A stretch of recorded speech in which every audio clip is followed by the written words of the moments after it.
AITA for keeping my website up after being asked to remove it. Updated 7:50 p.m. ***. Holy crap. Thank you for the outpour of support, everyone. I never thought posting this in an online community was going to reach the right eyes so quickly. I had written this on my lunch break and was completely blown away and brought to tears when I checked back in after work. Several people reached out with helpful resources, including a litigator on Reddit who put me in contact with a colleague who practices in my state. Apparently there is precedent, and people have won against the state, although it did take several years. And AMP, #X200B. My intent was to answer more questions since I wasn't able to do that while at work.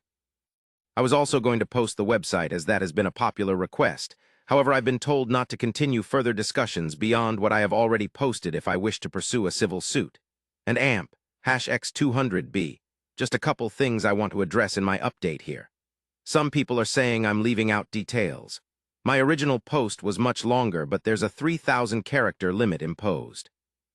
I had to delete a lot of things from my initial draft, so I apologize if it looks like details have been left out. I did try to make sure everything that was relevant was kept. Lastly, my son is now back with me. There was a lot of paperwork and even a court hearing, but we're together now and that's what counts. And AMP, #X200B, I'm sorry if I didn't respond to your comment or private message. I'm still going through my unread messages and still have quite a lot left to read. Truly, thank you from the bottom of my heart for your support, words of encouragement, and advice that you sent my way. I can't even begin to put into words how grateful I am. Again, thank you so much to all the kind strangers who went out of their way to help. And AMP, #X200B, / AMP, #X200B. Back in November 2018, I was arrested at work in front of my boss and coworkers. It was the most humiliating thing I've ever experienced. I later learned at the police station that I was being charged with multiple felonies. This came as a huge surprise. Luckily, I was able to keep my wits and lawyer up instead of speaking with the detective. For $13,000, which completely wiped my savings, I was able to retain a criminal defense attorney. However, it cost me everything, and I was unable to pay my bond.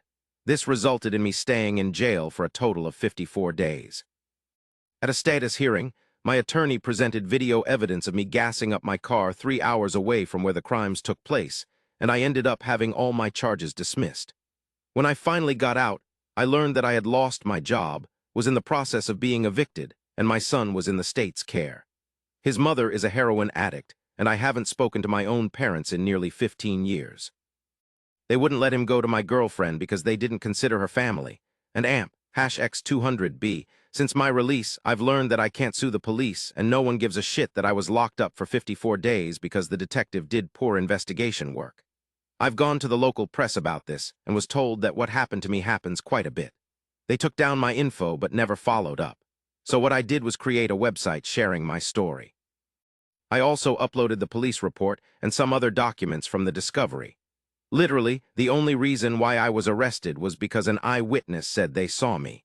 If the detective had done his job, he could have verified that I wasn't even in town on the day the crimes took place. This is what pisses me off the most. My life was ruined because of a lazy employee. And AMP, #X200B, I'm writing this now because my website is now ranked 2 on the first page of search results when you type in my town's name. I live in a touristy town and we attract a lot of visitors over the summer. My web traffic has more than quadrupled, and apparently it's gotten someone high up's attention. I received a cease and desist letter recently, which I showed to my attorney. He said sharing my experience online isn't illegal and that everything I had stated was a fact or my own opinion, protecting me from a defamation lawsuit. Yesterday, I received a visit from 2 officers and the detective who had arrested me. He apologized, stating mistakes can happen. They then talked to me about my website and asked if I could remove it. I said I would delete it on the condition that the detective leave his job and never do police work again. Suffice to say that isn't happening, and AMP, #X200B, after the visit I received, I'm more pissed off that the only reason the detective apologized to me was to get me to take down my website. I don't plan to, and the only one supporting this is my girlfriend. My friends think I'm being spiteful and have suggested that I just delete it. AITA for keeping my website up, edit, grammar.